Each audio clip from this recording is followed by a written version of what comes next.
berikutnya, yaitu hadis yang kedua. Bismillahirrahmanirrahim. Wa an ummil mu'minina, dan diriwayatkan dari ibunya orang-orang beriman, Ummi Abdillah, juga ibunya Abdillah.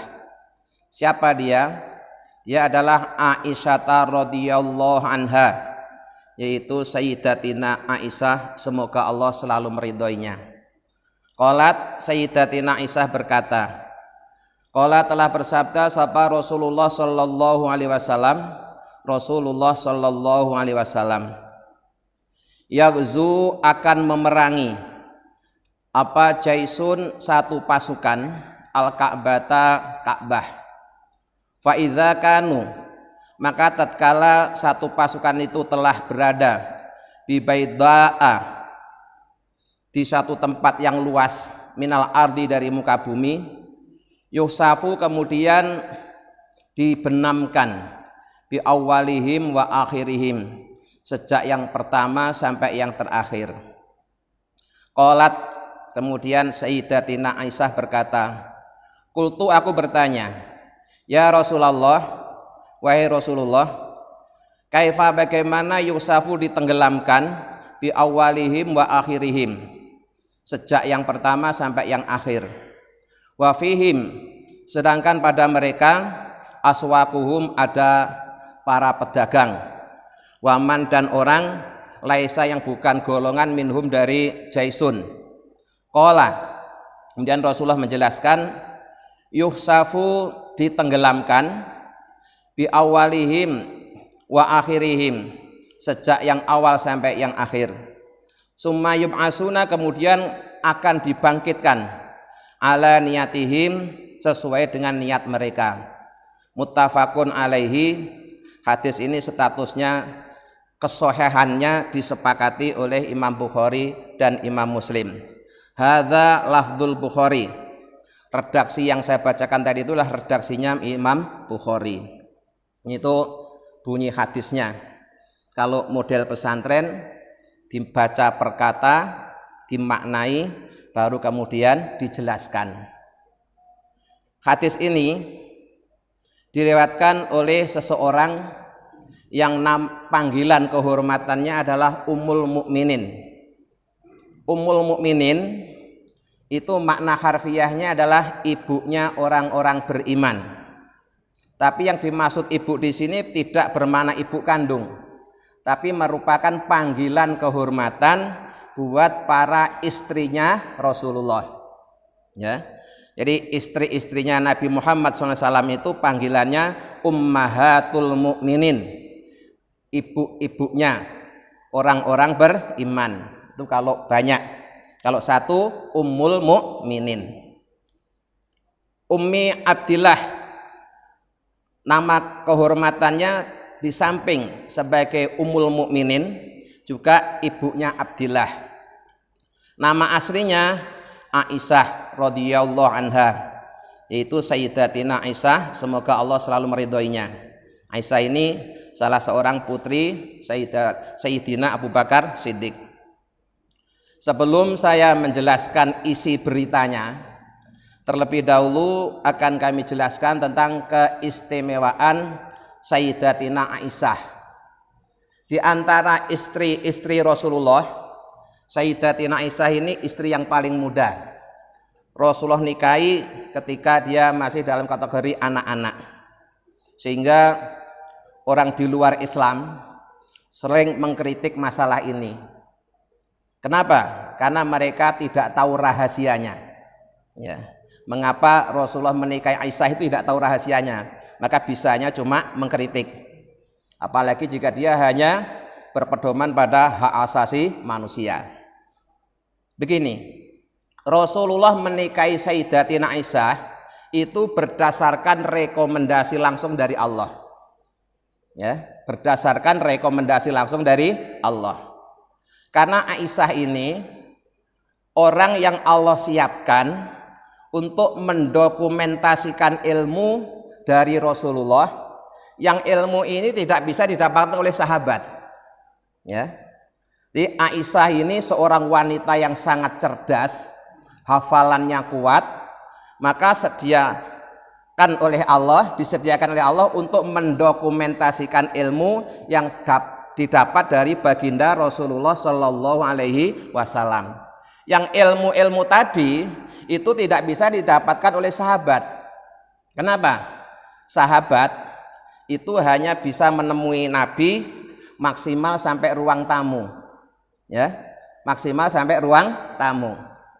Tapi kalau Sayyidatina Aisyah itu nemani Rasulullah tidak hanya di ruang tamu, ya, di kamar tidur, di kamar mandi, di dapur, siang, malam. Padahal semua, ya, yang dilakukan Rasulullah itu adalah merupakan ilmu, hadis, ajarannya dari Allah yang kemudian dipraktikkan oleh Rasulullah yang harus diajarkan kepada umat manusia. Maka harus ada orang yang selalu menemani Rasulullah, terlebih pada tempat-tempat yang tidak bisa dijangkau oleh para sahabat. Makanya dalam hadis Musnad Imam Ahmad atau Imam Hambali itu di perpustakaan itu ada cuma 8 jilid. Kalau aslinya itu lebih dari 12 jilid atau 14 jilid nggak salah.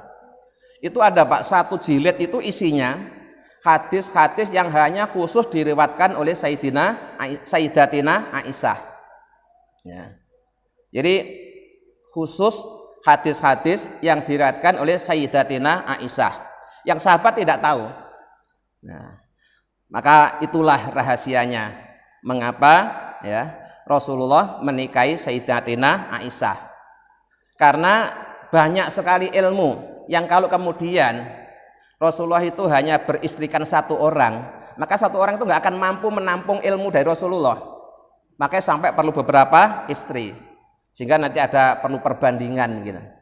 Dan ini merupakan ilmu-ilmu yang khusus terkait hubungan suami istri, terkait bagaimana mengatur sebuah rumah tangga, ya. Ketika dalam rumah tangga itu ada perbedaan pendapat, ada konflik, bagaimana cara menyelesaikannya, itu semuanya hadis-hadisnya itu yang meriwayatkan adalah Sayyidatina Aisyah radhiyallahu anha. Itu salah satu keistimewaan, ya, Sayyidatina Aisyah. Jadi orang yang Allah siapkan untuk mendokumentasikan ilmu-ilmu dari Rasulullah yang tidak bisa didapat oleh sahabat. Maka kita jangan ikut-ikutan orientalis, jangan ikutan orang-orang HAM yang nuduh Rasulullah menikahi anak di bawah umur. Itu karena mereka nggak paham aja, ya. Nah, kemudian isi hadisnya ini merupakan berita gaib. Berita gaib yang akan terjadi, bukan yang sudah terjadi. Karena di sini menggunakan kalimah fi'il mudhari', ya, yaghzu itu fi'il mudhari' dari fi'il madhi ghaza. Ghaza telah perang, yaghzu sedang perang atau akan perang. Jadi kalau fi'il mudhari' itu zamannya hal dan mustakbal. Satu kata kerja yang pekerjaannya sedang dilakukan atau akan dikerjakan, itu namanya fi'il mudhari'. Kalau fi'il madhi itu sudah terjadi. Nah, Rasulullah memberitakan bahwa, ya, akan terjadi satu pasukan yang ingin menghancurkan Ka'bah. Ya, kalau yang sudah terbukti menghancurkan Ka'bah kan pada saat lahirnya Rasulullah, yaitu pasukan gajah yang dipimpin oleh Raja Abraha, itu sudah terjadi. Sementara yang diceritakan dalam hadis ini masih akan terjadi dan saat ini belum terjadi. Sejak Rasulullah bersabda sampai sekarang apa yang disampaikan dalam hadis ini belum terjadi. Tapi kita harus yakin bahwa hal ini pasti terjadi. Karena apa? Yang bersabda adalah Rasulullah dan status hadisnya muttafaqun alaihi. Disepakati kesohannya oleh Imam Bukhari dan Imam Muslim. Dan Rasulullah itu tidak pernah berbicara berdasarkan nafsu. Rasulullah itu kalau berbicara selalu berdasarkan wahyu. Wa may yantiqu 'anil hawa in huwa illa wahyu yuha. Jadi Rasulullah itu tidak pernah berbicara berdasarkan nafsu, apa yang beliau sampaikan semuanya berdasarkan wahyu. Jadi pasti benarnya. Kalau ada orang mukmin meragukan kebenaran sabda Rasulullah, itu syahadatnya batal, Pak. Syahadatnya batal. asyhadu anna Muhammad Rasulullahnya itu batal, maka harus bersyahadat lagi. Maka terhadap berita yang dibawa oleh Rasulullah kita harus meyakini kebenarannya 100%, nggak boleh ragu. Kalau sampai ragu syahadatnya batal. Jadi Rasulullah memberitakan bahwa kelak akan ada satu pasukan yang ingin menghancurkan Ka'bah. Nah, ketika pasukan itu telah sampai di satu tempat yang luas dari muka bumi, tidak disebutkan itu ada di mana, ya. Maka kemudian pasukan itu oleh Allah ditenggelamkan. Nah, yang menarik begini. Umumnya yang namanya tenggelam itu adalah di air. Ya. Umumnya tenggelam itu di air. Tapi di sini Rasulullah menyatakan dia akan ditenggelamkan di atas muka bumi. Nah, ini mungkin kalau dulu kita masih bingung memahaminya. Tapi sekarang sudah tidak. Bahwa yang namanya tenggelam itu ternyata tidak hanya di laut. Ada juga orang tenggelam di daratan. Apa itu? Pertama, ketika sedang terjadi tsunami. Ya, yang tenggelam kan di daratan itu karena air lautnya ke darat sehingga dia tenggelam. Atau yang terbaru ada yang namanya bencana alam yaitu likuifaksi. Ya, likuifaksi. Jadi bumi tempat kita berpijak ini tiba-tiba mencair kayak air, daya rekatnya hilang sehingga semua benda padat akan tenggelam. Nah, itu likuifaksi. Jadi dalam Al-Qur'an maupun hadis likuifaksi itu sudah disinggung dari dulu, Pak. Ya, cuma mungkin dulu sebelum kita menyaksikan kejadiannya kita masih bingung apa itu maksudnya tenggelam kok di daratan. Ternyata sekarang memang bisa terjadi tenggelam di daratan. Kalau dulu pasukannya Abroha kan dihancurkan dengan toiron ababil. Kalau ini nanti tidak. Ketika mereka sudah berada di satu tempat yang luas, ya, kemudian mereka ditenggelamkan dan semua, tidak hanya pasukannya saja, tapi semua yang ada di sekitarnya ikut tenggelam. Maka kemudian karena Sayyidatina Aisyah ini orang yang cerdas, itu tanya ke Rasulullah, ya Rasul, bukankah di antara mereka itu ada para pedagang, ada orang-orang yang bukan dari bagian pasukan, tapi bagaimana mereka ikut ditenggelamkan? Nah, Rasulullah menjawab bahwa mereka semuanya ditenggelamkan, baik pasukannya maupun orang-orang yang ada di sekitarnya, semuanya kena dampak. Ditenggelamkan semua. Cuma nanti, ya, waktu dia dibangkitkan dari kuburnya akan diadili sesuai dengan niatnya masing-masing. Ya. Nah, di dalam sarahnya kita kalau ngaji hadis itu, Pak, itu harus baca sarahnya, Pak. Baca kitab yang menjelaskan makna hadis ini, ya. Nggak boleh kita langsung baca matannya tanpa melihat sarahnya. Itu nanti kita akan menjelaskan hadis sesuai dengan versi kita sendiri. Itu menyalahi aturan, ya. Jadi sebagaimana kalau menjelaskan ayat Al-Qur'an harus baca tafsir yang ada, ketika kita mau menjelaskan hadis juga harus membaca sarahnya. Nah, kalau tidak baca sarahnya nanti hadis ini akan dimaknai sendiri. Wah, itu sering keliru. Ya, sering keliru. Sehingga penjelasannya tidak sesuai dengan apa yang diinginkan oleh Rasulullah. Nah, makanya ngaji itu nggak gampang, ya. Jadi kalau ngaji hadis harus membaca sarahnya. Nah, saya berani membaca hadis ini selain saya ngaji dari awal sampai akhir khatam, saya juga membaca sarahnya. Nah, sehingga apa yang saya sampaikan ini bukan pendapat pribadi saya. Jadi begini, ya. Hadis ini dijelaskan oleh pensarahnya bahwa pertama, kita dianjurkan untuk mencari, ya, teman orang-orang yang baik. Jangan bergaul di tengah masyarakat yang tidak baik. Mengapa? Kalau kita bergaul di tengah masyarakat yang tidak baik, kemudian kita tidak melakukan amar ma'ruf nahi munkar, maka suatu saat ketika kemungkaran masyarakat itu mendatangkan azab, kita akan ikut kena azabnya. Tapi azabnya itu sekali lagi hanya di dunia.